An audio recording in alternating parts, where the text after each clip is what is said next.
नमस्कार, मी सचिन अशोक बिलारे, राहणार बिलारवाडी, हातवे बुद्रुक, तालुका भोर, जिल्हा पुणे।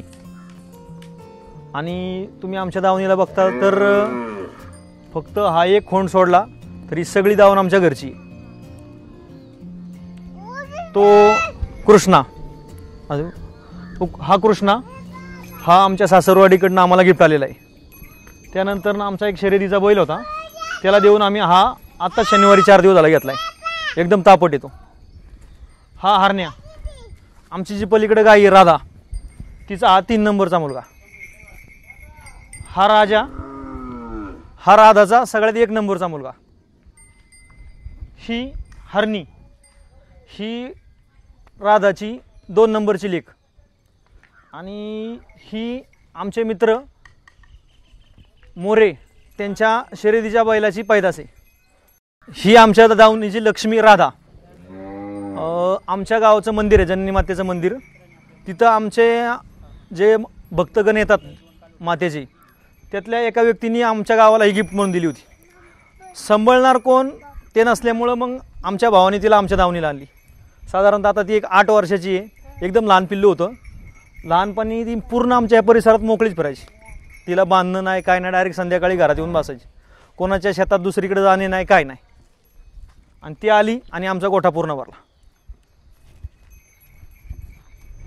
ही सोनी, ही शेजारीच मोहरी म्हणून गाव आहे, तिथून आमच्या मावशीकडनं आणलेली आहे।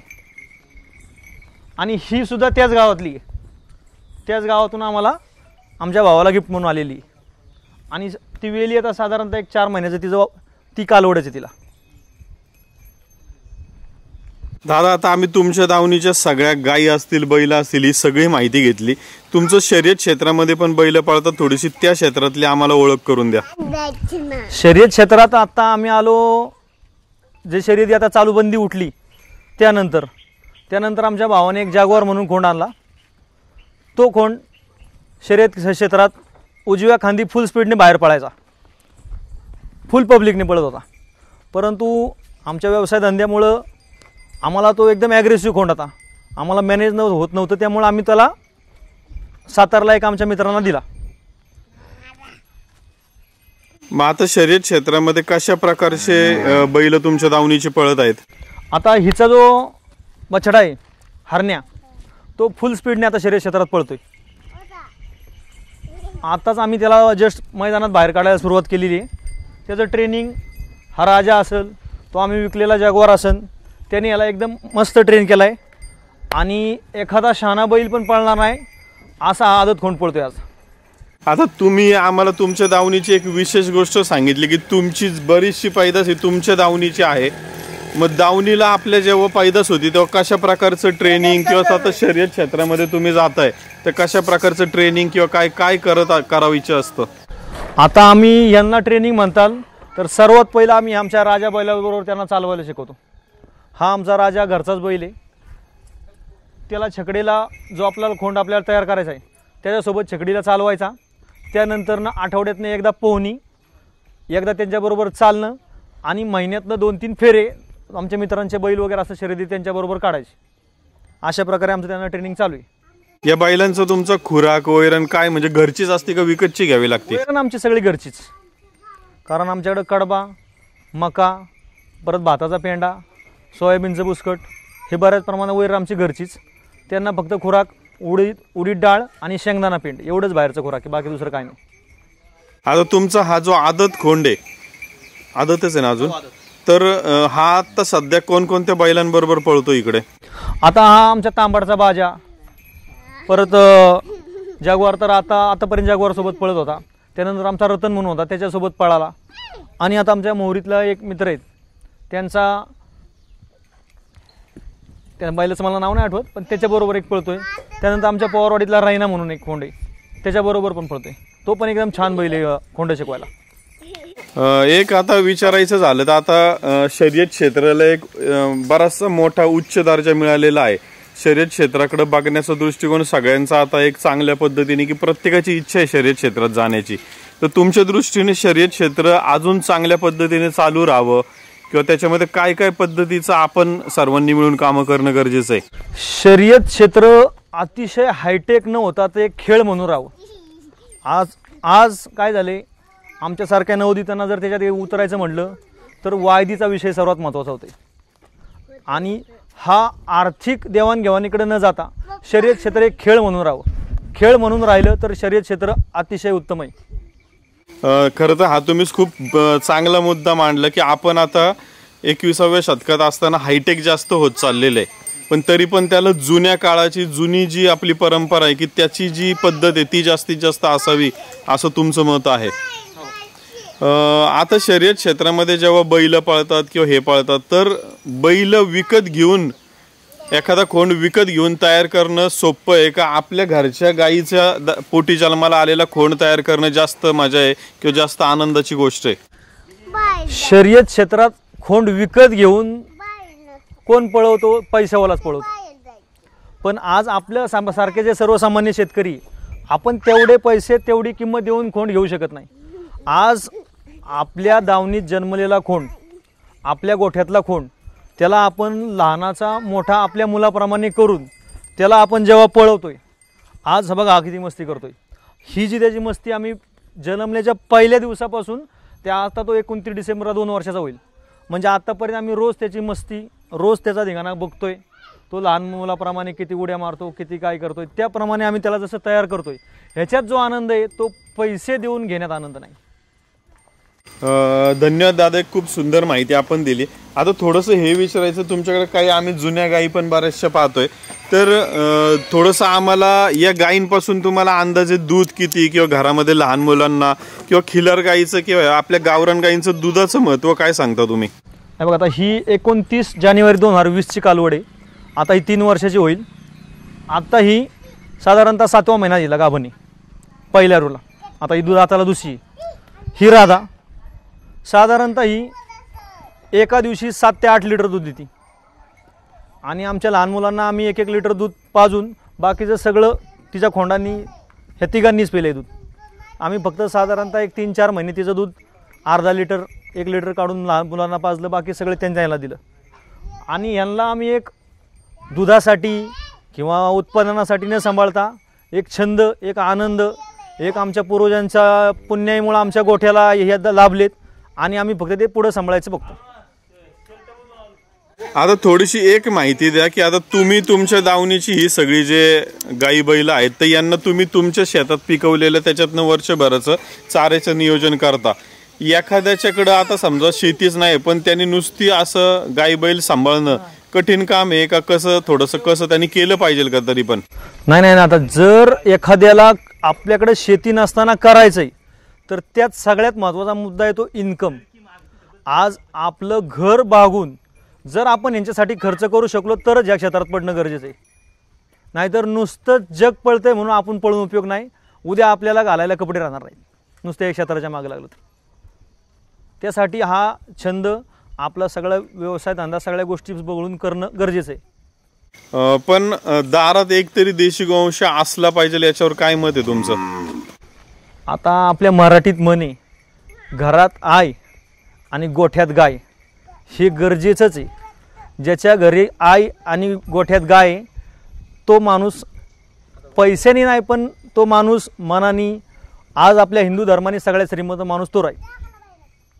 आता बंदीचा काळ असा होता की त्या काळात आपला हा खिलार गोवंश बऱ्याचशा प्रमाणात आपण म्हणजे नष्ट झाला किंवा कमी होताना पाहिला. आता त्याच्यानंतर बैलगाडा शर्यत बंदी उठली. आता याचं प्रमाण थोडंसं काय होईना पण प्रमाण वाढते असा आपल्या सर्वांना अंदाज वाटतो. इथून पुढील भविष्य काळात खिलारला कसे दिवस असतील किंवा कशी मागणी असेल, काय असेल अंदाज? इथून पुढं जो व्यक्ती खिलार चांगल्या प्रमाणात सांभाळून दिवस त्या व्यक्तीचे असणार आहेत. का तर आज तुम्ही बघितला तो खोंड लाख मोलाचा आहे. आज जर एखाद्या व्यक्तीने त्याला पळताना बघितला तर परवा आम्ही त्याला मैदानात नेलं तर लोक त्याच्याकडे टकामका बघत होते. म्हणजे ही आपली संपत्ती तुमच्या खिशात किती आहे कोण बघत नाही. ते आपल्या म्हणणं ना, घरात एक पैलवान आणि त्याप्रमाणे गोठ्यातला एक पैलवान, आता अशा पद्धतीत तो आहे. ठीक आहे दादा, खूप सुंदर माहिती दिली. आम्हाला एकदा तुमचं नाव, गाव आणि फोन नंबर सांगा. सचिन अशोक भिलारे, राहणार भिलारेवाडी, तालुका भोर, जिल्हा पुणे. माझा फोन नंबर आहे 9921 99 0030. लहानपणापासून हा बैल आमचे बंधू सागर भिलारे यांनी हँडल केलेला आहे. त्याला ज्यावेळेस ट्रेनिंग वगैरे काय असेल सगळ्याला तो पुढं. तो जन्मल्यापासून हा श्रावण महिन्याच्या 3ऱ्या सोमवारचा आहे. पहाटे मला त्याचा फोन आला, दादा आपल्या गाईला खोंड झाला आहे. तेव्हापासून तो त्याने एवढा हँडल केला आहे. तो त्याच्यासोबत बिगर कासऱ्याचा असतो. पण आता आम्ही त्यावेळेस पुण्याला होतो लॉकडाऊनच्या अगोदर, मला मारतो. आणि भाऊ असला घरी आला की तो म्हणजे त्याला असं वाटतं की त्याला माझा सक्का भाऊ आला, अशा पद्धतीत तो असतो. आता तुम्ही म्हणले की त्यांच्या हातावर बैल आहे जास्त, मग समजा त्यांना कुठं जर समजा अर्जन्सीमध्ये त्यांना कुठं बाहेर जायची वेळ आली तर त्यावेळेस कसं करायचं हँडल? मग आम्ही 2 कासऱ्याने आम्ही त्याला बाहेर सोडतो. मग त्यामुळे ह्या व्यक्तींना थांबणंच आहे तुमच्या बंधूंना. आता तो मार्केट यार्डला जातो, मार्केट यार्डवरून येईपर्यंत मग त्याला 2 कासऱ्यांनी सोडायचा आणायचा. तरच मालक बैल मालकाच्या हातावर घेणं किंवा बैल मालकाच्या आज्ञेमध्ये ठेवणं, तर याच्यासाठी काय केलं पाहिजे किंवा काय कष्ट असतात थोडं ते आम्हाला सांगा. कारण प्रत्येकाची आज इच्छा आहे की माझ्या दावणीचा बैल हा माझ्या तालावर म्हणा किंवा माझ्या आज्ञेमध्ये तो असायला पाहिजे, पण हे सगळ्यांना जमत नाही. आज आम्ही तुमच्या दावणीला एक वेगळे पण पाहिलं, कसं हे आपण करू शकतो ते आम्हाला सांगा. आपल्या हातावर जर पाहिजे असेल तर त्याच्यावरती लहानपणापासून प्रेम करणं एवढंच. अजून काय गोष्टी आहेत की बाबा ह्या गोष्टी तुम्ही ठीक आहे प्रेम लहानपणापासून केलं, त्याच्या व्यतिरिक्त अजून आता असं पण काही आम्ही ऐकतो की एखाद्या बैलाला त्या मालकानी जर कधी लाडात किंवा कुठल्या तरी गोष्टी होऊन जर त्याच्यावर काय उगारलं तर तो लक्षात ठेवतो. मग कधीतरी ते असं काय असतं का? मी त्याला एकदा दोनदा मारलं होतं, पण त्याने असं काय नाही की त्याने माझ्यावरती त्याने ही धरलाय, डाव धरलाय, त्यांनी मला मारणं प्रति केलंय, तसं काय नाही. मी त्याला मारू हाणू काय करू तो मला ते कधीच हे करत नाही. मग बाकीच्यांनी मारलं त्याला काय की तो त्यांच्यावरती प्रत्युत्तर देतो. म्हणजे आज भविष्य काळात कधी तुम्ही त्याला बिना कासऱ्याचा एका कासं घेऊन गेले? हो, मी त्याला सुतडीच्या तोड्यावरती सुद्धा नेतो. म्हणजे अजिबात काळजी नाही, हा आपल्याला कोणत्याही क्षणी काय करेल ते. कारण असं काही खिलार पालक किंवा काही शेतकरी असंही म्हणतो की काही जरी असलं तरी सावध राहायचं. त्याला 1 किलोमीटर मी एक साईडला बैलगाडीला आणि तो एक साईडला, त्यांनी मला इतकं व्यवस्थित आणलं होतं का तर तिथं मला बैल मिळाला नव्हता म्हणून. धन्यवाद मालक. खरं तर आज ॲक्च्युली बैल हातावर घेणं किंवा आज्ञेत असते याचं थोडंसं गुपित आम्हाला तुमच्याकडनं कळालं की जेणेकरून आमचे खिलार पालक जे नवीन या क्षेत्रामध्ये येतात तर त्यांना देखील ती चांगली माहिती मिळाली. खूप खूप धन्यवाद. आज तुम्ही हे सगळं आमचं वैभव बघताय दारातलं, हे फक्त आमच्या दोघांचं कष्ट नाही. आज आमचं कुटुंब हे एकत्र कुटुंब पद्धतीत आहे. आम्ही 15-16 लोक एकत्र कुटुंबात राहतो. आमचे लहान चुलते विश्वनाथ ज्ञानबा भिलारे, आता आमच्या दुर्दैवाने आमचे वडील, माझे वडील आणि याचे वडील एक्सपायर झालेत. हे सर्वांचा धनी आमचे बारके चुलते आहेत आणि त्यांच्या सपोर्टमुळं आम्ही हे सगळं सांभाळतो आहे. आणि एकत्र कुटुंब असेल तरच ही एवढी ताकद आपण एकत्र सांभाळू शकतो. एकट्या माणसाचं हे काम नाही. आज आम्ही 5 भाऊ आणि आमची सर्व फॅमिली मिळून आम्ही हे सगळं सांभाळतो. आता दादा तुम्ही हा मुद्दा काढलाच आहे तर मला एक विचारायचं आहे. आम्ही एक गोष्ट बऱ्याच जणांच्या दावणीला ऐकली आहे की गडी मिळत नाहीये त्यामुळे मग विकून टाका, हे जमतच नाहीये, 4च्या ऐवजी 2च ठेवा, 1च ठेवा.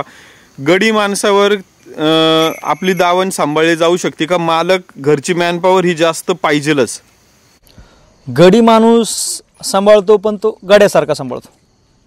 आज म्हणजे उदाहरण म्हणलं तर आम्ही आमचा जॅग्वार म्हणून जो बैल विकला तो फक्त आमच्या गाड्याच्या हातावर गेला होता आमच्या बिझी शेड्यूलमुळे.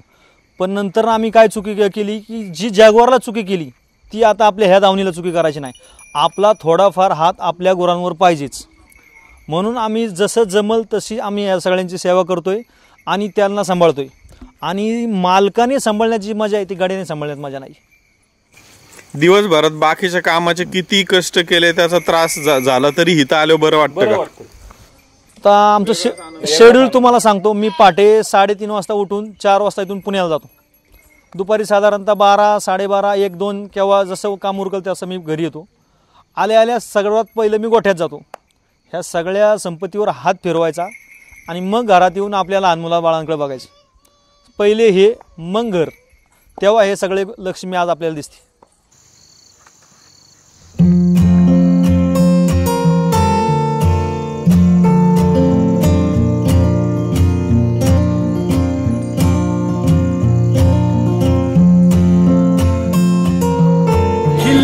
महाराष्ट्राची शान